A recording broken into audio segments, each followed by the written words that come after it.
Saudara-saudara, kita bersyukur lagi kita bisa bersama-sama beribadat kembali di dalam Tuhan. Saudara, kita pagi hari ini akan mendengar firman Tuhan dengan tema Jemaat Padang Gurun. Jemaat Padang Gurun, firman Tuhan terambil dari Keluaran 4 ayat 22 dan 23. Berbunyi demikian, Keluaran 4 ayat 22 dan 23. Maka engkau harus berkata kepada Firaun, beginilah firman Tuhan, Israel ialah anakku, anakku yang sulung. Sebab itu aku berfirman kepadamu, biarkanlah anakku itu pergi supaya ia beribadat kepadaku. Tetapi jika engkau menolak membiarkannya pergi, maka aku akan membunuh anakmu, anakmu yang sulung. Puji nama Tuhan. Tuhan berkata kepada Musa supaya Musa berbicara kepada Firaun, dan Musa disuruh mengatakan, Israel ialah anakku, anakku yang sulung. Saudara-saudara, Israel itu anaknya Tuhan. Itu gambaran ya. Gambaran artinya anak adalah orang yang dikasihi oleh Bapa. Nah, demikian pula dengan saudara dan saya sebagai orang-orang yang sudah percaya terima Tuhan Yesus. Kita dilahirkan di dalam keluarga Allah, ya saudara, dan kita menjadi anak-anak Allah. Di sini dikatakan saudara dan saya adalah anak-anak Allah, yaitu orang-orang yang dikasihi oleh Allah, oleh Bapa yang di sorga. Dan kalau kita adalah anak, maka Tuhan berkata, biarkanlah anakku itu pergi supaya ia beribadat kepadaku. Saudara, kalau saudara dan saya menjadi anak Allah, maka kita diminta oleh Bapa yang di sorga supaya kita beribadat kepada Bapa. Beribadat kepada Bapa itu artinya apa, saudara? Beribadat itu kalau di dalam terjemahan bahasa Inggris, kalimat kata beribadat ini disebut to serve me, ya, melayani aku. Jadi saudara dan saya sebagai anak Tuhan harus melayani Tuhan. Itu adalah ibadah. Melayani Tuhan artinya menyenangkan hati Tuhan, hati Bapa kita. Ya, di mana Israel harus beribadat kepada Bapa. Waktu itu Israel dikeluarkan oleh Tuhan lewat Musa, dikeluarkan dari Mesir, dibawa ke padang gurun, dan tujuannya adalah ke tanah Kanaan, tanah perjanjian. Tanah Kanaan itu berlimpah susu dan madu. Ini menjadi gambaran dalam kehidupan kita sebagai anak Tuhan. Kita yang tadinya manusia yang tidak percaya Yesus, kita ada dalam kuasa iblis, di dalam belenggu dosa, dan Tuhan mengeluarkan kita lewat kematian Kristus di kayu salib, ya, oleh tangan Allah yang kuat. Kita dikeluarkan daripada belenggu iblis ini, belenggu dosa ini, saudara-saudara, dan kita masih hidup dalam dunia. Nah, padang gurun itu menggambarkan dunia ini, sedangkan tanah Kanaan itu menggambarkan kerajaan sorga. Jadi kalau saudara dan saya adalah anak daripada Tuhan, seperti firman Tuhan katakan pagi hari ini, biarkanlah anakku itu pergi supaya ia beribadah kepadaku. Jadi saudara dan saya sebagai anak Tuhan diminta supaya beribadah kepada Tuhan selama kita ada dalam dunia ini. Saudara, nanti di surga juga semua orang beribadat sama Tuhan. Jadi ibadah itu ada dua tempat. Yang pertama dalam dunia ini, dalam tubuh jasmani, dan nanti yang kedua adalah di surga, ibadah yang kekal dalam tubuh rohani. Nah, saudara-saudara, selama kita masih dalam tubuh jasmani, di mana kita sudah dilahirkan menjadi keluarga Allah, maka saudara dan saya harus beribadah kepada Tuhan. Beribadah, tadi saya katakan artinya melayani Tuhan, menyenangkan hati Tuhan. Dengan cara apa, saudara-saudara, kita harus menyenangkan hati Tuhan? Nanti kita akan melihat, ya saudara. Dan di dalam 1 Timotius 4 ayat yang ke-7 dikatakan, latihlah dirimu beribadah. Nah, ibadah itu perlu dilatih, saudara-saudara. Kenapa? Waktu orang Israel di Mesir nggak pernah ibadah sama Tuhan. Mereka nggak pernah memberikan sesuatu pelayanan buat Tuhan. Nah, waktu sekarang dibawa oleh Tuhan mau ke Kanaan, selama di padang gurun ini Israel dilatih oleh Tuhan. Nomor satu, harus beribadat sama Tuhan. Ya, harus beribadat kepada Tuhan. Ibadah itu, saudara-saudara, di sana dikatakan Israel ini harus menurut kepada pimpinan Tuhan, ya, selama di padang gurun. Kalau kita membaca ayat-ayat pasal-pasal seterusnya dari kitab Keluaran ini, orang Israel ini dipimpin oleh tiang api dan tiang awan. Itu tertulis di dalam Keluaran 40 ayat 36 dan 37 ya saudara. Saya bacakan buat saudara ayat 4, Keluaran 40 ayat 36. Apabila awan itu naik dari atas kemah suci, berangkatlah orang Israel dari setiap tempat mereka berkemah. Tetapi jika awan itu tidak naik, maka mereka pun tidak berangkat sampai hari awan itu naik. Nah, orang Israel di padang gurun itu dipimpin oleh tiang api dan tiang awan. Pada waktu siang ini tiang menjadi tiang awan, pada waktu malam menjadi tiang api. Ini menggambarkan pimpinan Allah Roh Kudus. Saudara dan saya selama dalam dunia ini hidupnya harus dipimpin oleh Roh Kudus. Saudara harus mau nurut sama Roh Kudus. Roh Kudus nyuruh berangkat, berangkat. Roh Kudus nyuruh diam, diam. Dan seterusnya seperti orang Israel. Kalau tiang apinya naik, maka Israel harus berangkat. Saudara-saudara, kapanpun waktunya, mau tengah malam, mau jam 8 malam, waktu tiang api naik, maka Israel harus berangkat, bongkar kemah dan berangkat, mengikuti tuntunan tiang api dan tiang awan, mengikuti tuntunan Roh Kudus. Jadi, saudara-saudara, ini bicara tiang api, tiang awan itu setelah ada kemah suci, tabernakel. Nah, sebelumnya orang Israel dipimpin oleh Musa, dan Musa harus dipimpin oleh Roh Kudus, oleh Allah Bapa, Allah Anak, Allah Roh Kudus. Ya, saudara-saudara, Musa dipimpin oleh Tuhan, diarahkan oleh Tuhan, harus pergi kemana. Musa selalu berbicara dengan Tuhan, sehingga akhirnya dia bisa mengerti apa yang harus dilakukannya untuk memimpin bangsa Israel ini. Setelah itu, lewat beberapa lama, Tuhan berkata kepada Musa, kamu harus bikin ini kemah suci tabernakel. Nah, saudara-saudara, disitulah ibadah yang sesungguhnya daripada umat Israel, ya. Jadi kembali lagi saudara-saudara, kita selama dalam dunia ini kita harus melatih diri kita beribadat. Yaitu apa saudara? Pertama bangun Ka'bah Tuhan. Ka'bah Tuhan itu diri kita, rohani kita, itu harus dibangun. Caranya gimana? Ya baca firman Tuhan, berdoa, memuji Tuhan, melayani Tuhan, itu artinya persekutuan dengan Tuhan. Ya saudara, kemah suci harus dibangun, rohani kita harus dibangun, harus bertambah-tambah di dalam pengenalan dan pengertian akan Tuhan. Ya saudara harus baca Alkitab, saudara harus belajar firman Tuhan, harus berdoa supaya kita makin lama makin mengenal Tuhan, makin mengerti tentang Tuhan, dan akhirnya iman kita boleh semakin kuat. Saudara-saudara, jadi 1 Timotius 4 ayat 7 berkata, latihlah dirimu beribadat, yaitu supaya terbiasa beribadat. Saya katakan tadi, ini kita waktu masih dalam dunia harus beribadat sama Tuhan. Kalau kita tidak terbiasa, tidak dilatih ibadahnya, nanti kita tidak terbiasa. Kenapa? Karena di sorga itu, Wahyu 21 ayat 3 katakan, kemah Allah itu ada di antara manusia. Artinya apa kemah Allah ada di antara manusia? Di sorga itu adalah persekutuan yang kekal dengan Tuhan, ibadah dengan Tuhan. Di sana mereka semua menyembah Tuhan. Nah, saudara dan saya harus dilatih di dunia ini untuk melayani Tuhan lewat pujian, penyembahan, pelayanan kepada Tuhan yang menyenangkan hati Tuhan. Saudara-saudara, supaya nanti kita di sorga jadi sudah biasa memuji Tuhan, sudah enggak canggung, sudah enggak aneh. Ya, kalau saudara dan saya tidak biasa beribadat sama Tuhan, tidak melatih diri beribadat sama Tuhan, nah saudara, nanti di sorga kita aneh.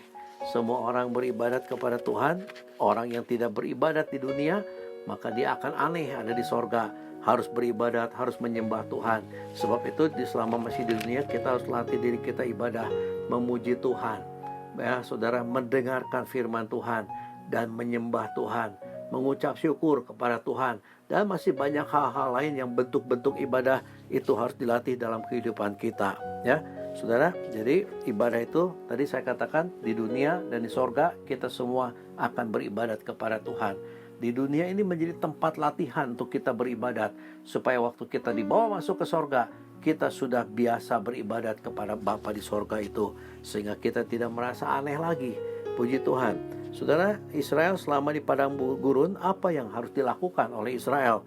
Ya, saudara-saudara, saya bacakan Keluaran pasal 17 ayat 8 dan 9. Keluaran pasal 17 ayat 8 dan 9. Keluaran 17 ayat 8 dan ayat 9 berkata demikian. Lalu datanglah orang Amalek dan berperang melawan orang Israel di Rafidim. Musa berkata kepada Yosua, "Pilihlah orang-orang bagi kita, lalu keluarlah berperang melawan orang Amalek. Besok aku akan berdiri di puncak bukit itu dengan memegang tongkat Allah di tanganku." Nah, saudara-saudara, setelah waktu di padang gurun, orang Israel harus berperang melawan musuh-musuh yang menghadang, melawan musuh-musuh yang datang, mungkin mengganggu, mungkin mau mengacau, mau mengancam, harus diperangi. Di antaranya adalah bangsa Amalek. Saudara-saudara, kita dalam dunia juga harus berperang. Ya, dalam beribadat kepada Tuhan tuh harus melawan. Apa yang harus dilawan, saudara-saudara? Kedagingan kita. Kalau kita mau beribadat kepada Tuhan, bukankah ini daging seringkali mengganggu? Ya, dengan kesibukan, dengan kemalasan, dengan gangguan-gangguan yang macam-macam, saudara-saudara. Nah, seperti sekarang ini, ya, di tengah pandemi ini, saudara-saudara, beberapa bulan belakangan ini kita harus ibadah di rumah. Nah, suka ada gangguan-gangguan kalau ibadah di rumah. Ya, rasa malas, rasa santai, rasa tanggung, segala macam, saudara-saudara. Itu harus dilawan. Ya, jadi kita harus melawan ego kita. Kedagingan itu artinya ego, keinginan diri sendiri, kesenangan mementingkan diri sendiri, itu harus dilawan. Ya, seperti orang Israel harus berperang dengan musuh-musuhnya. Kalau kata Efesus pasal yang ke-10 ayat yang ke-12, kita bergumul dengan penguasa-penguasa, penguasa di udara, roh-roh yang jahat di udara, ya, dengan penghulu dunia yang memerintah kegelapan. Nah, dengan pemerintah-pemerintah, penguasa-penguasa, bukan penguasa secara jasmani, tetapi penguasa-penguasa di udara, yaitu bicara tentang roh-roh setan, roh-roh jahat, dengan iblis. Kita berperang dengan iblis, dan iblis itu selalu ingin mengganggu anak-anak Tuhan.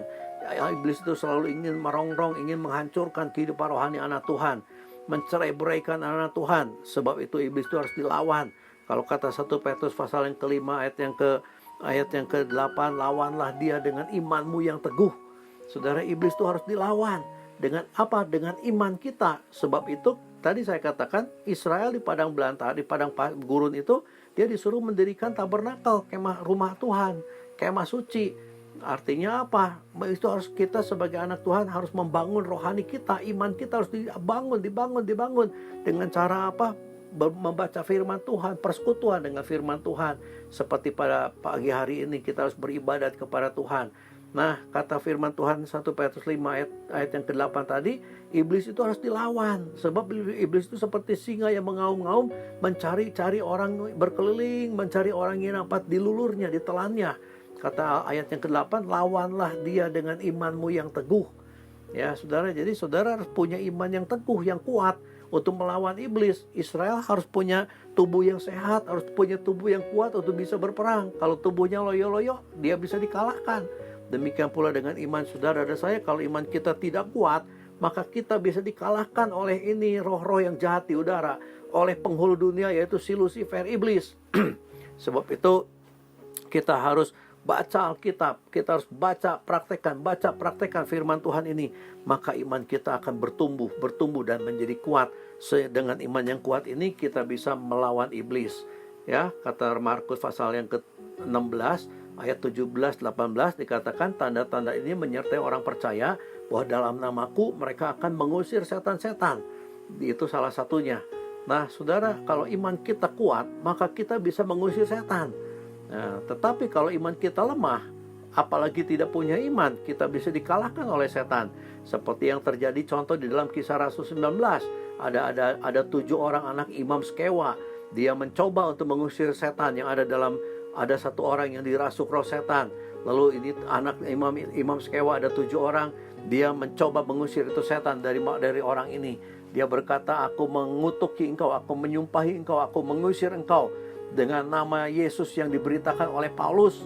Lalu setan itu berkata, Yesus aku kenal, Paulus aku tahu, tapi kamu ini siapa? Lalu setan mencabik-cabik orang ini, dan orang ini lari terbirit-birit dengan telanjang. Saudara, kenapa? Karena dia tidak punya kuasa.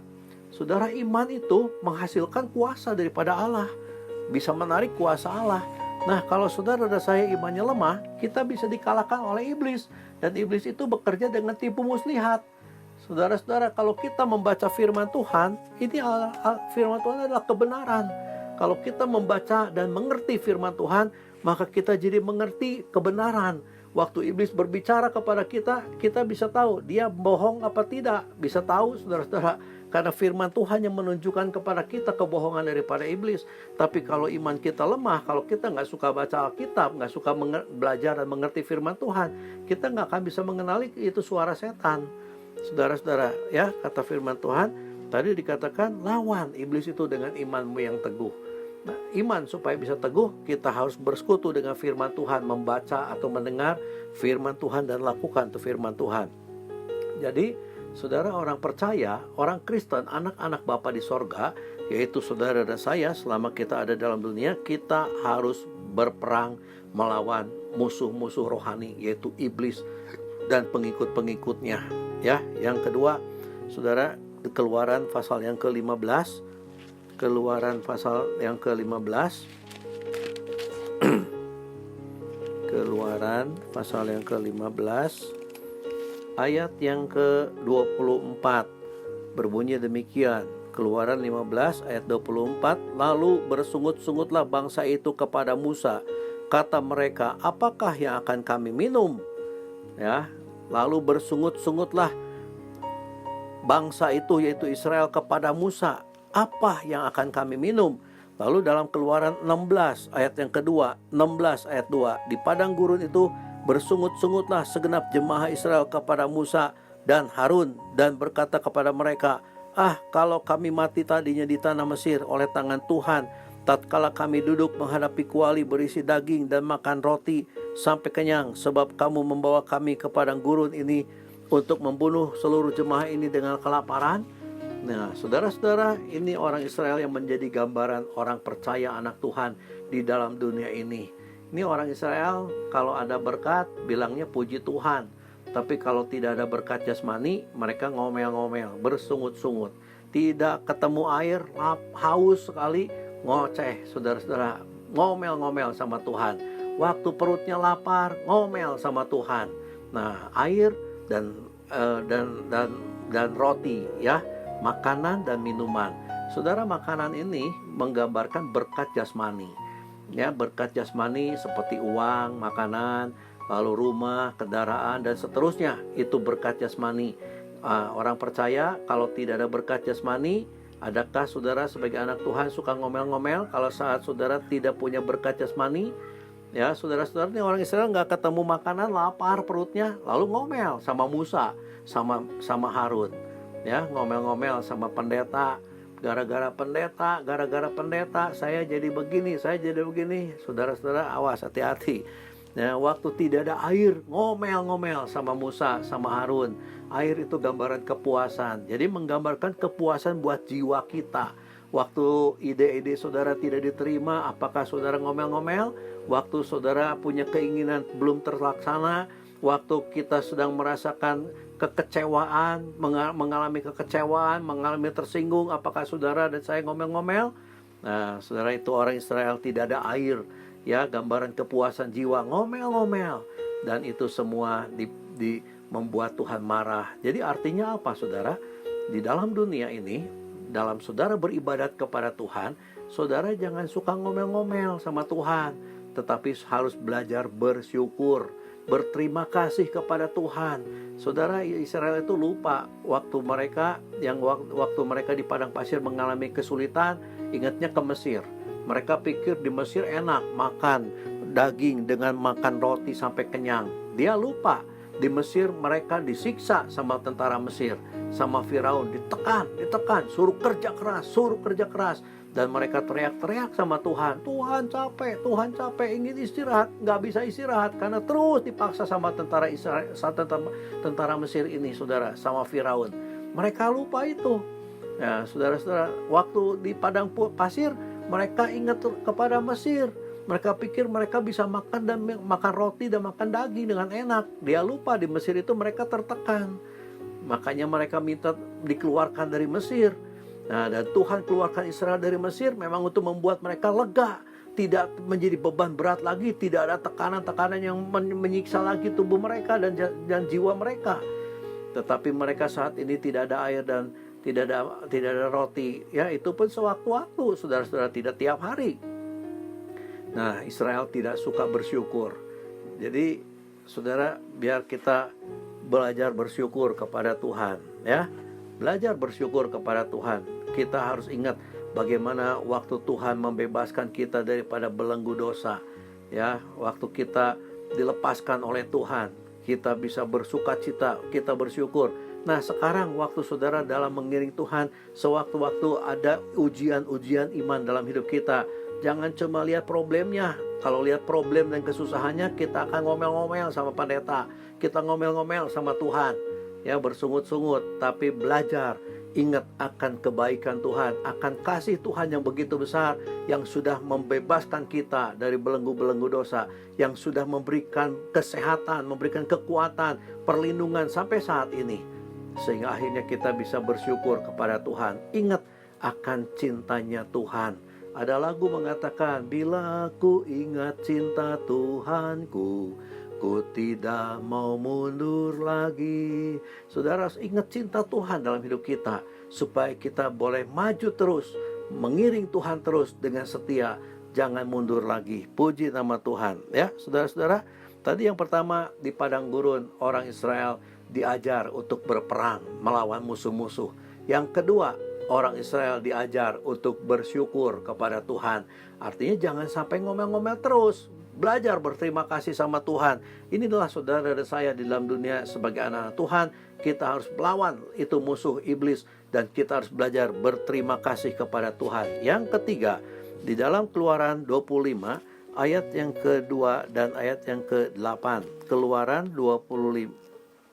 Keluaran sebentar saudara, Keluaran 25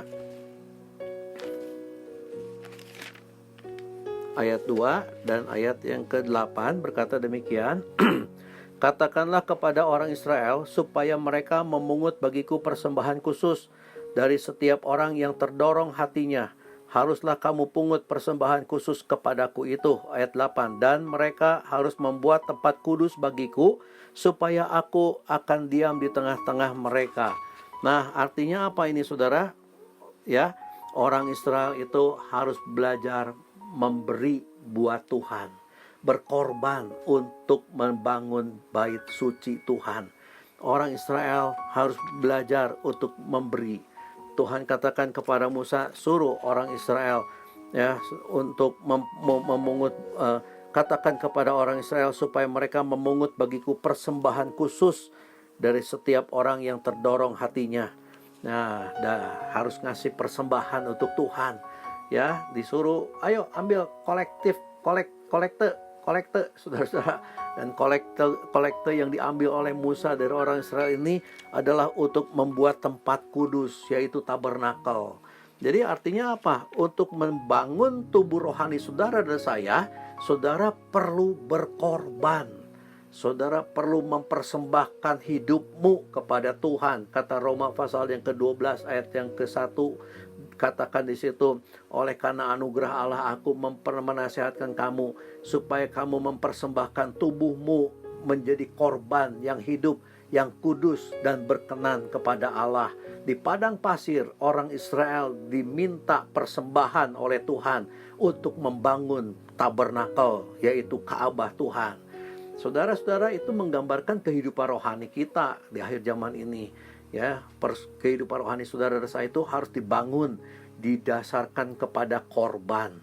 Saudara dan saya bisa percaya, saudara dan saya bisa menjadi anak Tuhan itu karena korban Kristus di kayu salib. Jadi saudara dan saya itu didirikan rohaninya berdasarkan korban Kristus. Kristus sudah menebus kita dengan darahnya. Nah, sekarang kita sudah menjadi anak Tuhan. Saudara dan saya harus belajar berkorban untuk Tuhan, yaitu membangun Ka'bah Tuhan, yaitu diri kita ini. Saudara dan saya harus belajar berkorban, saudara-saudara, untuk membangun rohani saudara. Berkorban apa? Yaitu tadi, korban waktu. Ya, ambil waktu khusus. Di sini dikatakan persembahan khusus. Jadi ambil waktu khusus untuk bersekutu dengan Tuhan. Seperti pagi hari ini, saudara harus siapkan waktu untuk mendengarkan ibadah online ini. Nanti kalau kita sudah bisa beribadat di gedung gereja, kita harus sediakan waktu untuk datang ke rumah Tuhan, ke gedung gereja persekutuan dengan saudara-saudara seiman yang lainnya. Saudara harus berkorban, korbankan waktu saudara. Ya, saudara-saudara, jangan kasih waktu yang sisa sama Tuhan, kasih waktu yang terbaik. Ya, korbankan tenagamu untuk Tuhan, untuk beribadat kepada Tuhan. Korbankan segala sesuatu, yaitu seluruh hidupmu, ya, untuk bangun rohani saudara. Ya, sehingga yaitu apa bangun rohani? Artinya persekutuan dengan Tuhan. Kalau kita tidak mau korban, nanti Tuhan tidak suka. Ini orang Israel disuruh mempersembahkan sesuatu. Apa? Milik mereka, saudara-saudara, bukan punya orang lain yang disuruh korbankan. Miliknya sendiri. Minta sama orang Israel masing-masing harus memberi kepada Tuhan lewat Musa. Ya, ada di sini dikatakan apa yang harus diberikan.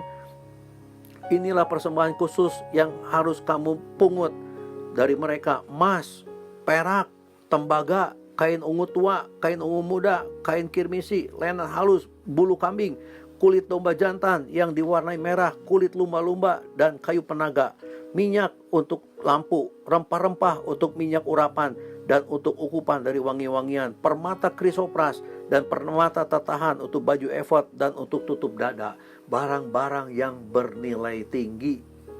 Saudara-saudara, barang-barang berharga.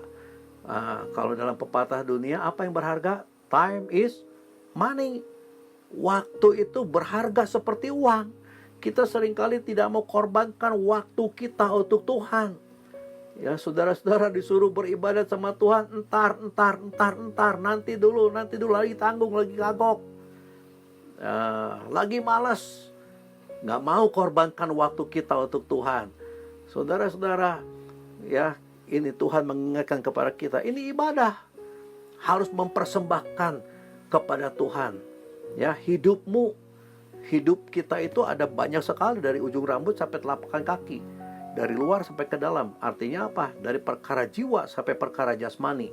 Berikan buat Tuhan. Kalau perkara jasmani, saya sebutkan misalnya uang kita. Kita datang ke gedung gereja, ibadah di gereja, kita suka dikasih kesempatan mempersembahkan persembahan dalam bentuk uang. Kita disuruh mempersembahkan mulut kita mengeluarkan puji-pujian buat Tuhan. Kita disuruh mempersembahkan waktu kita duduk diam mendengarkan firman Tuhan, beribadat sama Tuhan, dan seterusnya. Saudara, persembahkan sesuatu. Ini harus dilatih. Kalau tidak dilatih, gak akan bisa, saudara-saudara. Dan Tuhan ingin kita melayani Dia, beribadat kepada Dia. Jadi saya ulang lagi, yang pertama, kita selama dalam dunia, Tuhan latih kita untuk berperang melawan iblis dan pengikutnya. Yang kedua, Tuhan melatih kita untuk bersyukur kepada Tuhan atas berkat-berkat yang Tuhan berikan, atas pimpinannya sampai hari ini. Jangan cuma suka ngomel-ngomel sama Tuhan. Ya, ngomelnya lewat pendeta. Gara-gara pendeta. Ya, saudara-saudara, yang ketiga, kita diajar oleh Tuhan harus berkorban untuk membangun ini tubuh rohani saudara dan saya. Korban waktu, korban tenaga, korban segala-galanya untuk membangun kehidupan rohanimu, supaya rohanimu menjadi Ka'bah Tuhan, tempat persekutuan dengan Tuhan. Puji nama Tuhan. Dan yang terakhir, Keluaran 40 ayat 36 dan 37 ayat yang tadi sudah saya bacakan. Saya ulang saya lagi. Keluaran 40 ayat 36 dan 37, apabila awan itu naik dari atas kemah suci, berangkatlah orang Israel dari setiap tempat mereka berkemah. Tetapi jika awan itu tidak naik, maka mereka pun tidak berangkat sampai awan itu naik. Ini artinya apa, saudara? Orang Israel dipimpin oleh tiang awan dan tiang api. Tadi saya sudah ceritakan itu. Artinya hidup saudara dan saya selama dalam dunia ini harus mau dipimpin oleh Roh Kudus. Tuhan Yesus sudah naik ke sorga, dan Tuhan mengirimkan Roh Kudus bukan cuma sebagai penolong. Memang dia datang sebagai penolong, tetapi menolong apa? Menuntun langkah hidupmu supaya saudara dan saya sampai di Kanaan Samawi. Kalau Israel zaman dulu dipimpin tiang awan tiang api sampai masuk tanah Kanaan, yang berlimpah susu dan madu. Saudara dan saya sebagai anak Tuhan dipimpin oleh Roh Kudus supaya sampai kepada Kanaan Samawi, yaitu sorga yang mulia, di mana di sana tidak ada susah, tidak ada air mata, senang selama-lamanya bersama dengan Tuhan. Jadi saudara, biar saudara dan saya dipimpin oleh Roh Kudus. Jangan suka berjalan menurut maumu sendiri. Jangan merasa dirimu pandai jadi gak mau diatur sama Tuhan, sama Roh Kudus. Kita harus mau dituntun oleh Roh Kudus. Puji nama Tuhan, maka kita pasti akan selamat. Puji Tuhan, firman Tuhan saya tidak panjangkan. Kita akan naikkan satu pujian. Saudara-saudara, peganglah tanganku Roh Kudus. Ya, saudara, kita akan naikkan pujian ini. Peganglah tanganku Roh Kudus setiap hari, bukan seminggu sekali, bukan setahun sekali. Apalagi kalau nanti aku mau mati saja pegang tanganku Roh Kudus. Oh bukan, tapi setiap hari minta dipimpin oleh Roh Kudus. Puji nama Tuhan.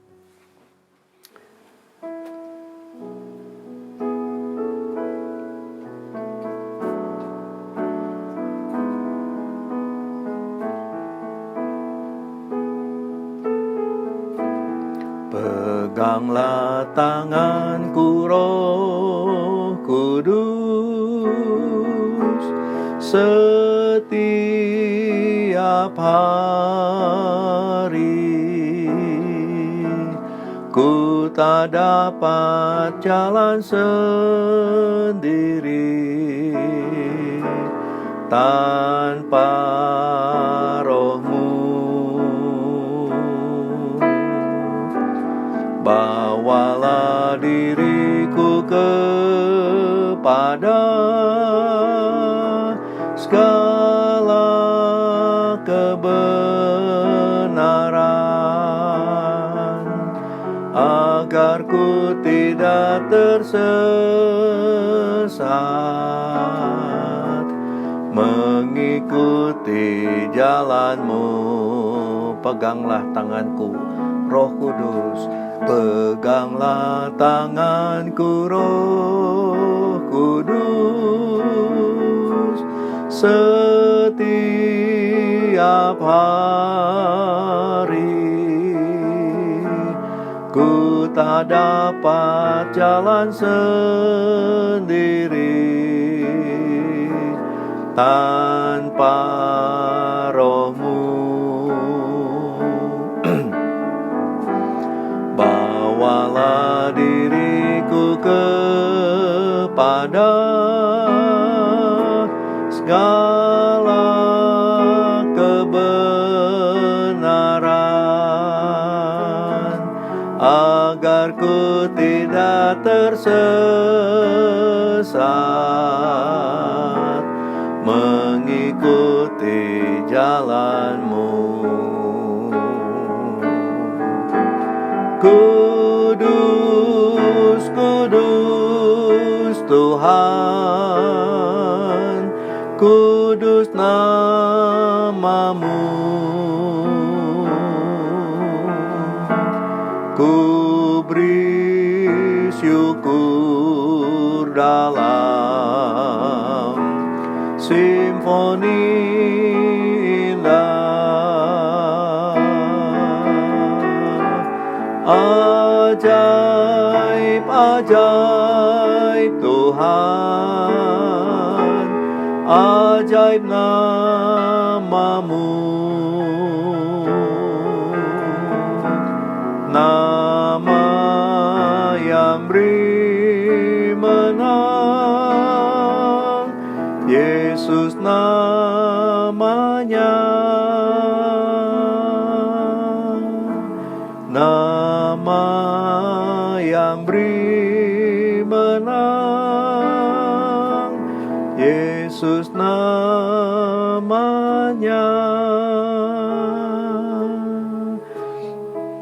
Bapa di sorga, kami bersyukur untuk kebaikan Tuhan. Kami diingatkan lagi oleh firman-Mu.